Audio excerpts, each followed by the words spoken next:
Hi, Pioneers. It is time to read chapter 18 of our Almost Super March's Reading Month book. So we are at It's the Only Day of the Year We Get to Eat Caramel. I stood in Callahan Park, my bike leaning against a tree. Benny sat on his bike, his feet planted on the ground. He had a backpack slung over his shoulders. He'd insisted on bringing some necessities just in case. He had duct tape, rope, and a flashlight. Superhero essentials, he said. I paced in front of the tree, trying to straighten things out in my mind. Here's Juanita, Benny said. Wow, she can read pretty fast. Juanita rode like an invisible Aunt Verna was chasing her. She jerked the bike from side to side as she pedaled. When Juanita got within 10 feet of Benny and me, she jumped off her bike, threw her helmet to the ground, and tackled me. In another second, she was sitting on my chest and had both my arms pinned to the ground with her knees. It wasn't quite the greeting I expected. What did you do to my family? Juanita yelled. She brought up her fist. Tell me, or you're about to meet my two good friends, pain and suffering. I don't do my best thinking when somebody is threatening me with bodily harm. Juanita, I said in a weak voice. Weak because I found it difficult to breathe with her sitting on my chest. What are you talking about? Juanita grabbed me by the front of my coat and brought her face close to mine. Don't you lie to me, Rafter Bailey, she said. She spit over her left shoulder and then pushed her face back into mine. I bring you into our headquarters, I trust you, and then tonight I get a text message from your family asking who would save the day if there were no more heroes. Then there's a flash of light and my dad has a worthless power. She let go of my coat and I fell back to the frozen dirt. Do you mean the light? Oscar Redding, the dentist, October J. The puzzle pieces in my mind shifted and moved and then fell into place. And just like that, I had the answer. Juanita, I said, get off me. She didn't move. Please, I said. She must have heard the desperation in my voice. She stood and I got up. You don't look so good, Rafter, Benny said. You look like you need a Benny bag. Benny, I said, still gasping for air. You know how Uncle Raph hauls his family off for dentist appointments in November and April, right? Yeah, said Benny. He says the best time to get a teeth cleaning is after Halloween and after the tax day Caramel Fest. The tax day what? Juanita asked. It's the only day of the year we get to eat caramel, Benny explained. That's not important, I said. Benny, do you remember back in the school library, you were talking about the battle at the thermal underwear factory, Oscar Redding's factory? We beat the Johnsons even though Uncle Henry and his family were at the dentist. That means we fought the battle in November. Don't you see what that means? I stopped and looked at my brother and Juanita. They returned my stares with blank looks. Oscar Redding didn't call for an end to the battles because we destroyed his factory, I explained. He called an end to the battles before we destroyed it. Oh, I see, Benny paused and then said, wait, no I don't. I looked at Juanita. She shrugged. I'm lost too. It was so clear in my mind. Oscar Redding tried all last summer to get the families together, to get us to sit down and work out our differences. He's a powerful man and maybe people started listening. Maybe people out there were a little tired of us destroying their property or arresting them for silly things. And what happens next? I answered my own question. Somebody destroys his factory. It wasn't just somebody, Benny said. It was us. I shook my head. No, somebody called up our family and told us the Johnsons were smuggling weapons into the country. I pointed at Juanita. And then somebody called up your family and told you we were building a laser. Whoever that somebody was, they used us like a guided missile to destroy Oscar Redding's factory. Juanita gasped. She saw it. I am so lost, Benny said. You're going to have to spell it out for me. Somebody wanted to stop Oscar Redding, Juanita said. Just like they've stopped the mayor and the governor and who knows who else. They don't want peace between the families. Right, I said. They probably threatened him. They told him if he didn't stop, something bad would happen. Oscar Redding didn't back down, so they destroyed his factory. The same person probably threatened anyone who calls for peace between the families. Benny looked confused. But who would do something like that? The same person who has gone to so much trouble to keep us fighting in the first place, I said. The same person who wants to keep us busy so he can do whatever he wants. Benny's eyes got wide and he leaned in close. Is it the librarian? I've always suspected that guy. Mr. Wells? I had no idea where Benny came up with that one. No, it's not the librarian. Then who? Benny asked. Juanita spoke before I could. I thought I heard the same hint of fear in her voice as I felt in my stomach. A supervillain, she said. The real supervillain. I nodded. Rodney tracked down a name. October J. I'll bet my supersuit that. You can't bet your supersuit, Benny said. You don't have one yet, and neither do my family, Juanita screamed. She pulled out her phone. What is it? I asked. My dad got a call right after he lost his power, Juanita said. She finished typing on the phone and held it to her ear. My entire family left to go to the stadium to fight with your family. I don't understand, I started, and then I did. All of the superheroes in the city gathered together in one place, without powers. I pulled out my phone just as I heard Juanita talking into hers. I dialed Dad's number. After what seemed like 3 incredibly long rings, Dad answered. Rafter, is that you? Dad, you can't go to that stadium. What are you talking about? We're almost there. Dad, it's a trap. It doesn't matter, Dad said. Someone has to stand up to the Johnsons. With or without powers, it's going to be the Baileys. For once in my life, I wish my dad wasn't so super. I heard Juanita say, first damn into the phone. Dad, the Johnsons aren't going to the stadium anymore. They're going to First Dam. How do you know? Dad asked. There isn't any time to explain, Dad, but you have to believe me. I looked over to Juanita, who had already hung up. She nodded. I spoke into the phone. The Johnsons are heading to First Dam. There was a pause. Rafter, are you sure? Yes, Dad, I replied. I'm sure. There was static on the other end of the line. I could almost hear Dad trying to decide. Okay, we'll head over there now. Thanks for the heads up, Rafter. Good work. I let out a sigh and hung up the phone. I opened the Bailey Family Locator app. Dad was true to his word. One by one, the dots that represented the members of my family were turning toward the east, toward the canyon and the First Dam.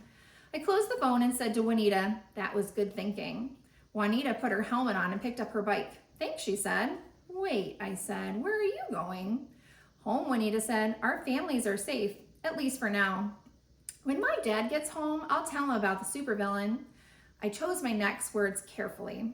Juanita, somewhere out there is a real supervillain. This supervillain stole our powers along with the rest of our families. If we can find him, we could get our powers back. Our real powers. Juanita stared at me. You want me to ride out into the night and fight with a supervillain? With the two of you? The way she said it did make it sound a little silly. I don't know that we'll have to actually fight him, I said, but if we can find proof that he's out there, we'd still need your help to convince your family.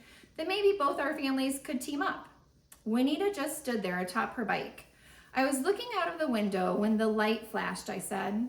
At the beginning, there was this ball of lightning. I can't be sure, but it looked to me like it might be close to the city dump, or even in the city dump. Juanita sighed. Her shoulders slumped and it looked like she just ran a marathon. Listen, I think it's great you guys want to be super. I really do, but I don't want anything to do with this. I never wanted to be super. Your mother saved the lives of 3 people, I wanted to say. I'm not asking you to be super, I said, but right now there are people in trouble. Your family, my family, and if all the superheroes lose their powers, this supervillain will be able to do anything. Innocent citizens could be in danger. People could get hurt. Juanita looked at the ground. Her hair covered her face so I couldn't see it. I waited. We could really use your help, Benny said. Juanita didn't move. I saw the sharp point of a crescent moon rising above the mountain behind her. Somewhere, a piece of frozen snow broke loose from a branch and fell to the ground. Juanita raised her head. I'll come, she said, because people are in danger. I nodded. Thanks, Juanita. Benny tightened his helmet. Enough with the speeches, he said, his voice giddy. It's time for action. With that, Benny was off. I grabbed my bike and followed. Juanita brought up the rear. A thought went through my mind, one that sent a tingle up my spine. Somewhere out there, a villain had set a plan into motion. He'd been manipulating my family for years, and now he probably thought he was stealing candy from a baby. But pedaling through the dark, blowing puffs of hot breath into the night air, 3 superheroes were about to fight back. It's getting good. I know. Chapter 19. This is no ordinary glove compartment. The city dump wasn't hard to get to. We loaded our bikes on the 2:59 bus heading north. We got off at Lincoln, and then it was a short bike ride to the dump. The wind against my hands and face was bitter cold. When we were almost there, Benny was the first to spot the device. "What is that?" he asked. I looked where he pointed. At first, I couldn't see anything special. And then I saw it, just above the mounds of garbage, a large white sphere sitting atop the cell tower. It looked like a giant golf ball. "Has that always been there?" Benny asked. "I've never seen it before," Juanita said. The gate to the dump was locked. We threw our bikes in the bushes and climbed the chain-link fence. As a law-abiding citizen, I would never consider breaking and entering city property. But we were in superhero mode, and the superhero code allowed it. As we got closer, I could see the sphere better. It wasn't a smooth ball, but it was made up of a lot of hexagons. It reminded me of a 20-sided die. "Should we call Dad?" Benny asked. "If we can get all the superheroes here, maybe we can figure out what's going on." I weighed our options. "If we call Dad," I said, "and Juanita calls in the Johnsons, do you think they'll let us stay? Or will we just be the kids without the super suits again?" Benny didn't have to answer. "Let's take a look around first," I said. "We can call in backup if we decide we need it." Walls of garbage stood between the tower and us. "How do you think we get there?" I asked. Juanita pulled out her phone and brought up a satellite map of the area. "This way," she said, and she was off and running. The whole thing looked like a maze to me, but Juanita seemed sure. She led us through piles of garbage and eventually came to a stop. I almost ran into her. It was a full minute before Benny came to a stop next to us, gasping. "Doing push-ups does not help you run faster," he said when he finally caught his breath. "You guys didn't save the day without me, did you? Although technically, I guess it would be saving the night." I smiled in the darkness. "No, nobody has saved the night, but that's what we're up against," I pointed. At the base of the tower was a black van. About 10 feet away was an old-style RV that looked like an enormous egg. It had a door and a window on the side facing us. The window was either dirty, foggy, or both. Someone moved around inside the RV. Benny looked over at me and Juanita. "A van and an old RV? We can totally handle that. It's not even a cool van like the ones we have in our motel pool." "I don't know," Juanita said to Benny. "I think you had it right the first time. I think we should call our families." "Someone's moving around inside that RV." She pointed up at the white sphere.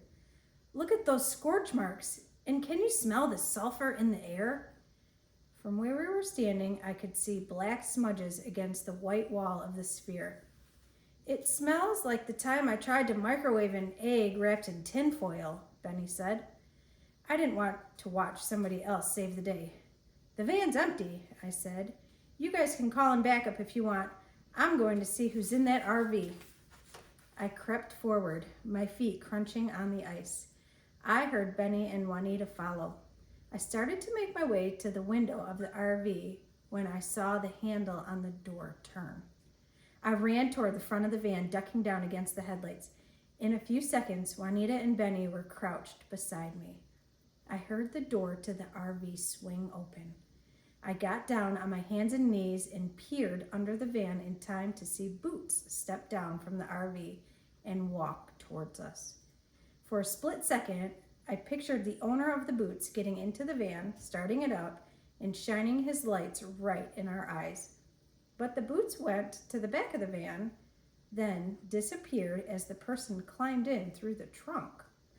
I placed my hand on the front bumper and could feel the van shake as somebody moved around inside. A minute passed, then another. I heard the trunk door open and watched as the Boots moved from the back to the RV, then disappeared inside. "Come on," I said, moving to the back of the van. I opened the door as quietly as I could and slipped inside. Benny and Juanita followed. A dome light bathed the inside of the van in a dim yellow glow. The seats in the back had been stripped out, and the only windows were on the back doors. Metal shelves lined the walls. It felt more like a cage than a vehicle. Fast food wrappers were scattered around the area. The van smelled like rancid grease. The shelves and floor were covered with electronic wires, circuit boards, cords. It looked like somebody had taken apart 50 computers and thrown them around in here. "This looks like a supervillain's van to me," Benny said. Juanita kicked a crumpled fast food sack. Benny poked through the shelves in the back. I kept watch out the window to make sure nobody was coming. Juanita moved to the front of the vehicle. "Look what I found," she whispered in the dim light. I couldn't see what she held up. Then the object in her palm was glowing. "A phone?" Benny moved to look over Juanita's shoulder. "That day we met in the library, I was headed home when this strange guy in pajamas, a stocking cap, and a trench coat stopped and pointed a phone at me." "Did he have a fake beard?" Benny asked. "We saw the same guy. Do you remember, Rafter?" I nodded. "We thought he was a Johnson." "Yeah," Juanita said, "and I thought he was a Bailey. But this phone looks exactly like what he was pointing at me." I couldn't be sure, but I thought Juanita might be right. The phone looked familiar. Juanita began flipping through screens. "Let's see what this thing can do." I looked out the window again to make sure we were still alone. Benny whispered from the front of the van, "Holy gravy! Will you look at that?" I spun around, my heart thumping. "What is that? What's wrong?" "Look at this glove compartment," Benny said. "What?" I asked. "He's got a T9 installed," Benny said. I'd recognize a T9 anywhere. Juanita, whose head had been bouncing back and forth between Benny and me like she was watching tennis, finally asked, "Your parents don't let you guys out much, do they?" "This is no ordinary glove compartment," Benny said. "You can put up a 2.7 sticks of dynamite in this baby, and there wouldn't be any." "Benny," I said, "now is not the time or place for a discussion on glove compartments. Why don't you look inside the glove compartment and see if you can find who owns this van?" "Are you crazy?" Benny said. "You can't break into a T9. The only way we could get in there is if..." "Oh, it's unlocked. Never mind." "If we're right," I said, "this van will be owned by somebody named October. Last initial J." "October is such a funny name," Benny said as he shuffled through papers he'd pulled out of the glove compartment. Juanita continued to tap on the phone with a finger while I kept an eye out the back window. "I found the registration," Benny whispered from the front. "It's not October. The guy who owns this van is named Charles Jones. Jones, October J, October Jones." I'm embarrassed it took me so long. We weren't dealing with a single supervillain. We were dealing with a whole other family. Instead of 3 kids up against a single person, we were now 3 kids up against who knows how many people. I came to the uncomfortable realization that I was very likely way out of my league. I looked back to Benny. "Okay," I said. "Benny, call Grandpa. Juanita, you call..." Juanita sounded like she was in a daze. "I don't believe it," she said. "What?" Benny and I said at the same time. "When I saw the pajama man," Juanita laughed, "he pointed this device at me and then laughed. I figured the phone told him what my power was. I'd guessed the same thing. But this does more than that." Juanita's eyes shined. "This is the device. This controls that tower out there, which controls our powers. This thing can give a superhero worthless powers, or we can use it to get our real powers back." It took a moment to process what Juanita was saying. Our real powers? Juanita held our real powers in the palm of her hand. "Juanita, I said, trying to keep my voice calm. Are you telling me that all you have to do is push a few buttons and we can finally be super? Juanita didn't have time to answer. The door opened behind me and somebody grabbed the collar of my coat and dragged me out the back of the van. Oh my gosh. That's crazy. So stay tuned for chapter 20. Thanks for watching. Thanks for watching.